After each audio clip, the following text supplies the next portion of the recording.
All right, Brakat Yahweh, Brakat Yahweh Shai, Brakat Yahweh, Brakat Yahweh Shai, Call Halayim Yahweh, Bahasham, Yahweh Shai, Bahasham, Rakak double honors to the apostles of Great Millstone for teaching and ruling well in the scriptures, and salutations to you, Akim, across the world, pushing his word in truth and in sincerity and with charity. And basically, I got just a quick lesson, just a response to the brothers from Iowa that did a video on basically how the history will help your faith, knowing the history of the scriptures, knowing our history, the history of our forefathers, the history of this earth, all right, the history of everything, all right, that has came to be. It's all written in the scriptures, all right, and how about through the spirit and power of Yahweh Bashem Yahushai, we have been given the understanding, okay? So it's not going to be too long, just a couple quick examples of the history that you can learn that is actually secular, all right, proving that the scriptures are a very, very, very, and actually the most accurate and most credible source of history, all right, on the planet, all right. So this is Romans 15:4. It says, "For whatsoever things were written aforetime, all right, were written for our learning, that we through patience and comfort of the scriptures might have hope." So having comfort in the scriptures, all right, as far as all right, the prophecies coming to pass, who's going to be saved and what's going to happen in the end. All right, with all this wickedness being on the planet, we have comfort in the scriptures because we know that throughout the history of the Bible, all the wicked kingdoms always came to an end. All right, and it also describes and talks about our Lord's rulership coming in in these latter days. All right, as well as the destruction of the biblical Edomites and all the heathen nations and 2/3 of our people. All right, this is all written in the scriptures.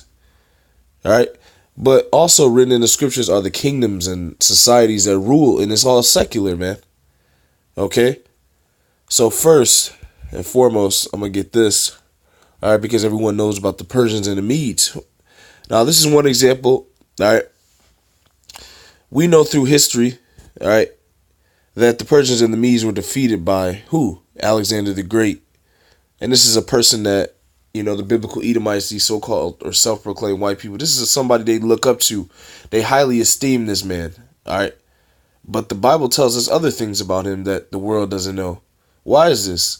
Because the so-called self-proclaimed white man took a lot of the history out of the scriptures, all right? By way of the Bible Destruction Group, because in the Apocrypha it tells you that this man was desperately wicked, man. And he was a homosexual, man. Okay, this man was into all kinds of wicked and evil acts, abominable and weird things, just like your normal Edomite. All right, but these are people that these are men that the self-proclaimed white man wants you to praise. He wants you so-called Negroes, Latinos, and Native Americans to praise your enemy. You see? All right. This is why the self-proclaimed white man looks so highly. He highly esteems the Greek and Roman Empire, as you recently heard with this Edomite scoffer, all right, Marlon or whatever his name is. You see. Sorry if I got the name wrong, but it really doesn't matter. All right, he's an Edomite, and he is endorsing wickedness, and he is endorsing that the Greek and Roman Empire, all right, were he endorses that they were righteous societies and civilizations when it's the exact opposite. But it says here, how did Alexander the Great, all right, defeat the Persian Empire? This is biblical.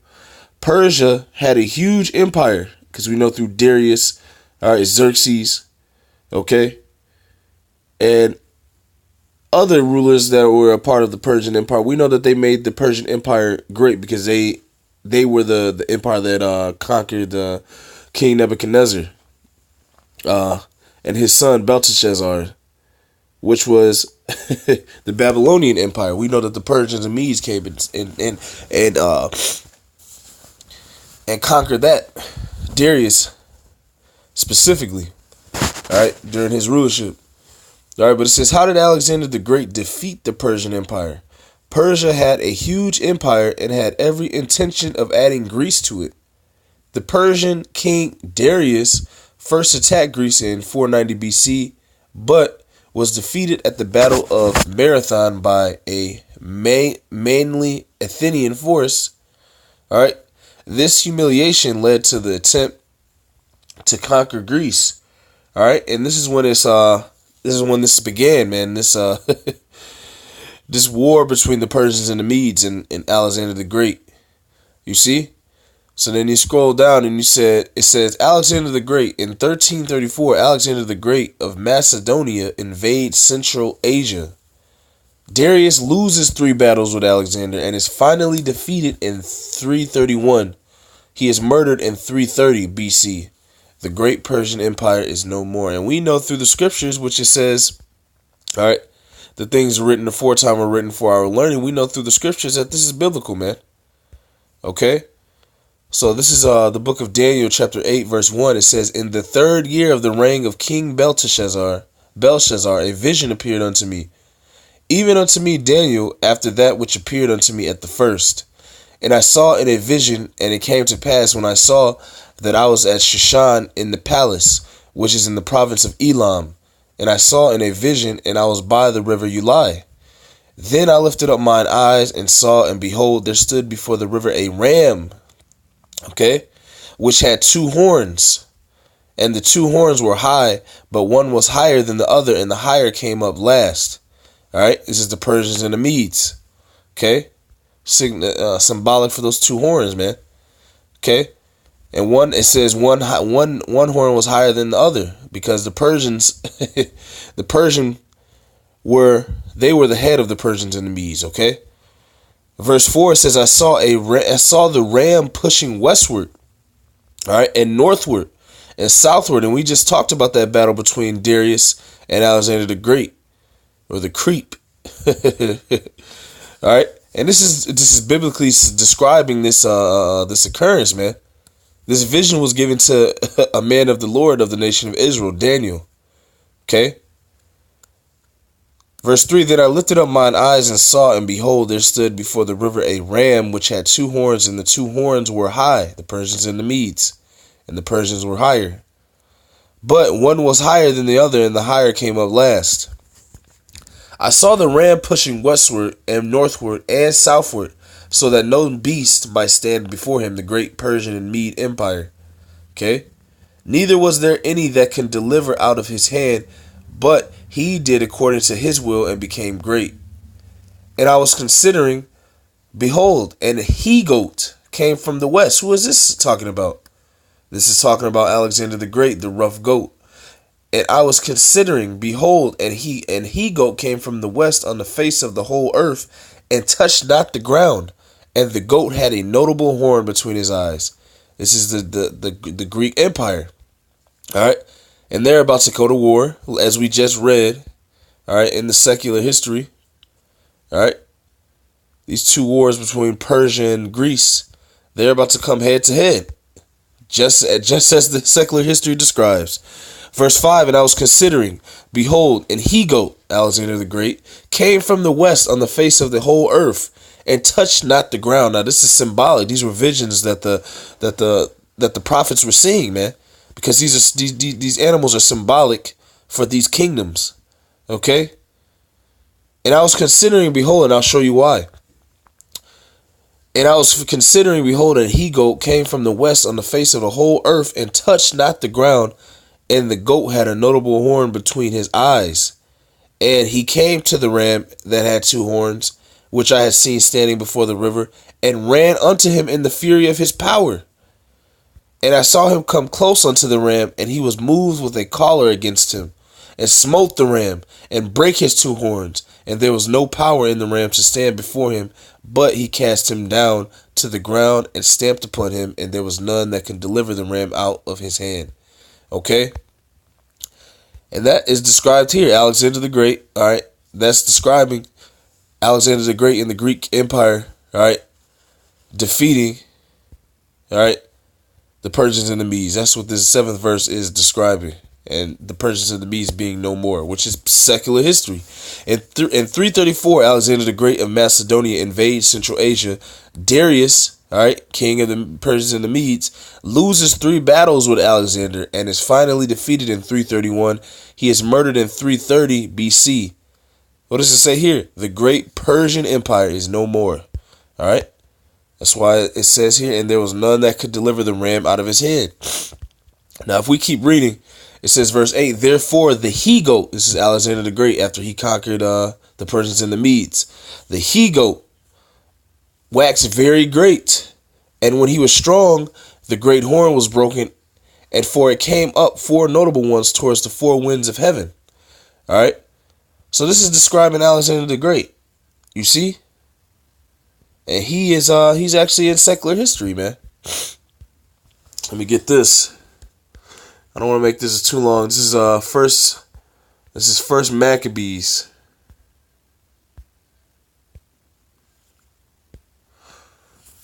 All right, first Maccabees. And it happened after that Alexander, son of Philip the Macedonian. All right, we're reading about Alexander the Macedonian. See, Alexander the Great of Macedonia. All right, let's see who his father was.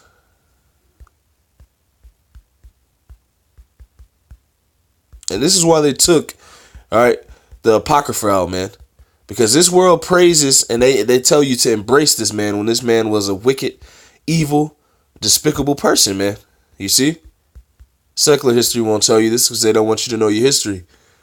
All right? Bear with me 1 second. All right, there you see it there. Philip II of Macedon. This is the father of Alexander the Great. Okay, Philip of Macedon. All right. He was of the Macedonian kings. You see? Now let's see. Let's read here. And it happened after that Alexander, son of Philip the Macedonian, we just read about him, who came out of the land of Chetam, had smitten Darius the king of the Persians. We just read that. And the Medes, that he reigned in his stead, the first over Greece, and made many wars and won many strongholds and slew the kings of the earth. And we read that in Daniel's 8th chapter. You see? Verse 8, therefore the he-goat waxed very great. When he was strong, the great horn was broken, and for it came up four notable ones towards the four winds of heaven. And out of one of them came forth a little horn which waxed exceeding great towards the south and towards the east and towards the pleasant land. Okay? Now if you go to Daniel's 7th chapter,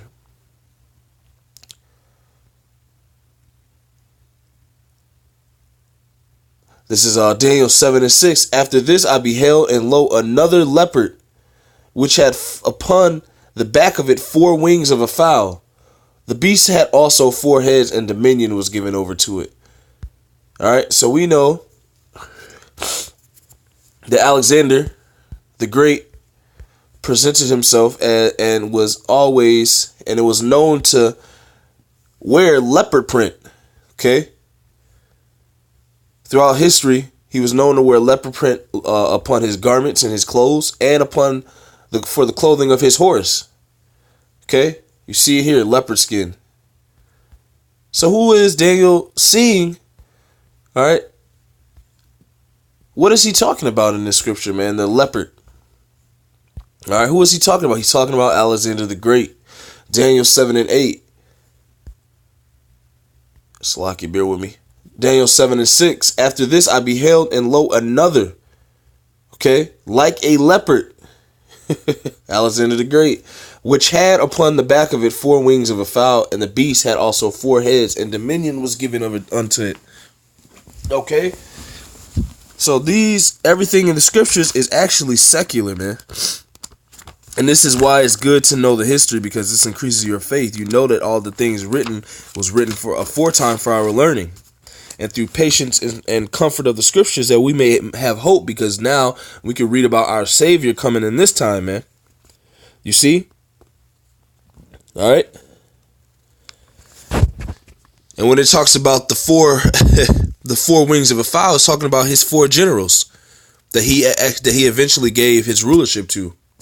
All right. First Maccabees 1 and 3, and went through to the ends of the earth and took spoils of many nations. This is Alexander the Great, or Alexander the Crete, insomuch that the earth was quiet before him, whereupon he was exalted and his heart was lifted up. And he gathered a mighty strong host and ruled over countries and nations and kings who became tributaries unto him. Verse 5, and after these things he fell sick and perceived that he should die. Wherefore he called his servants, such as were honorable, and had been brought up with him from his youth, and parted his kingdom among them while he was yet alive. All right, and this is what we're seeing. This is what we're reading here. Daniel 7:6. After this I beheld, and lo, another like a leopard, which had upon the back of it 4 wings of a fowl.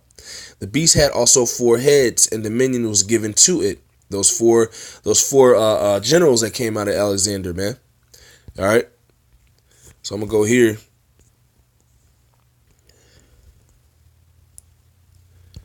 Alexander the third of Macedon. All right, a member of Archaea dynasty, he was born in Pella. All right, he spent most of his ruling years on an unprecedented military campaign through Asia, which we've just read about, and Northeast Africa. And by the age of 30, he had created one of the largest empires of the ancient world, stretching from Greece to northwestern India. All right, he was undefeated in battle and is widely considered one of history's most successful military commanders. Most successful how? Through his wickedness, man. All right. Through his rape, robbery, and murder. Because we know that the thief cometh not but to steal, kill, and destroy, according to John 10th chapter. You Edomites, you Greeks, you Romans, they want us to embrace this man as being successful, man.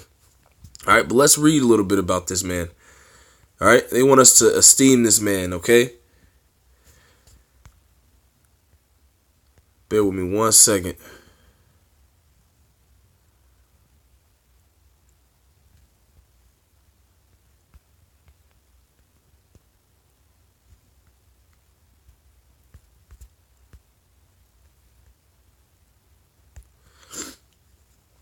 First Maccabees 1, chapter 9. All right. So Alexander reigned 12 years and then died, and his servants bare rule, every one in his place. And after his death, they all put crowns upon themselves. So did their sons after them many years, and evils were multiplied on the earth. So these people were not correlated with righteousness, man. Okay, and we can see this through the scriptures. Okay. Now let's get his, if we scroll down a little bit, this is on Wikipedia. Bear with me 1 second. I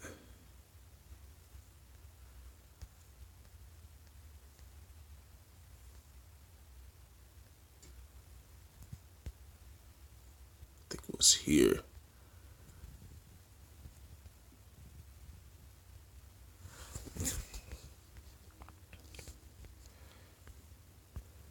So now we're seeing, and you're seeing through the spirit and power of Yahweh Shem Yahushua, that the Bible is actually the most accurate history book on the planet, man. You see? Just trying to find. Bear with me 1 second.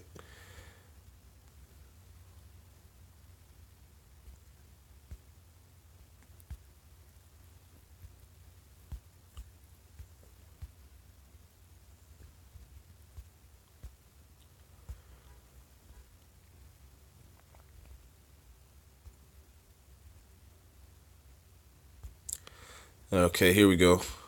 It's called the Diadochi. All right, the Diadochi fought over and carved up Alexander's empire. Now, who was this ruled by? Okay, now we just read in First Maccabees 1 and 9. It says, and after his death, they all. Who is they all? All right, his generals, the men that grew up with him. All right, mainly the main 4 that we're going to read about. And after his death, they all put crowns upon themselves, so did their sons after them many years, and evils were multiplied in the earth. Now, let's see who they all were. These are his generals.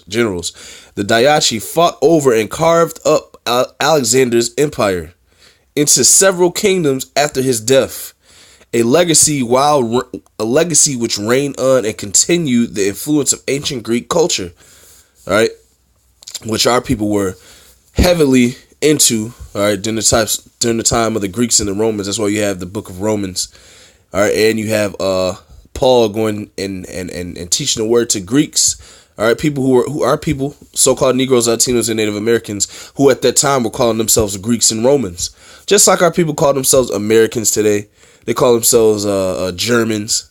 Wherever our people are, they call themselves that name, and because they're in captivity. So they submit to those rulers, all right, and follow the customs of those heathens. Just like during this time. All right. Diadochi fought over and carved up Alexander's empire into several kingdoms after his death, a legacy which reigned on and continued the influence of ancient Greek culture abroad forever, for over 300 more years. This map depicts the kingdoms of the Diadochi 301 BC. After the Battle of Ipsus, the 5 kingdoms of the Diadochi were Ptolemy, that's one of his generals. Cassander, that's the second general. Lysimachus, that's the third general. And Seleucus. Okay? You see? These were all the generals that were set up after Alexander the Great that ruled over the Greek Empire. And that's biblical. First Maccabees 1 and 9, and after his death, whose death? Alexander the Creep's death. And after his death, they all put crowns upon themselves, so that their sons after them many years, and evils were multiplied on the earth. Okay? As you can see here, the Diadochi describes that exactly. Okay? These are the years when evils were multiplied on the earth during the rulership of these Edomites. You see? During their rulership, evils were multiplied on the earth. They don't teach you this in school because they want you to praise these Edomites. Why? Because the earth is given into the hands of the wicked. But, that was just a quick lesson showing you the history and the vastness of information you can get out of the Holy Bible through the spirit and power of Yahweh B'Shem Yahushai and learning from the apostles and elders on down, man. Theologians, your historians don't have this kind of knowledge nor the spirit and power of Yahweh B'Shem Yahushai to break down the scriptures in the right way, in the right spirit, man. All right. So Lord willing, I was edifying just a quick little, lesson on the fact that there's a lot of history, all right, which shall boost your faith in these last days. Knowing that the Lord is coming to destroy the remnant of Edom, the daughter of Edom as is described in the scriptures, all right, and to put up his kingdom in these last days. All right, so if these things were secular and happened, all right, I don't know why, and I don't understand why people don't understand that the Lord described to come in these last days, all right, it's going to happen as well. All right, so, Lord willing, those edifying. Call Allah Yahweh B'Shem Yahushai B'Shem Rakakudash, double honors to the apostles of Great Millstone for teaching and ruling well in the scriptures. Salutations to you, Akim, across the world, pushing this word in truth and in sincerity and with charity. Shalom and Abad Babal.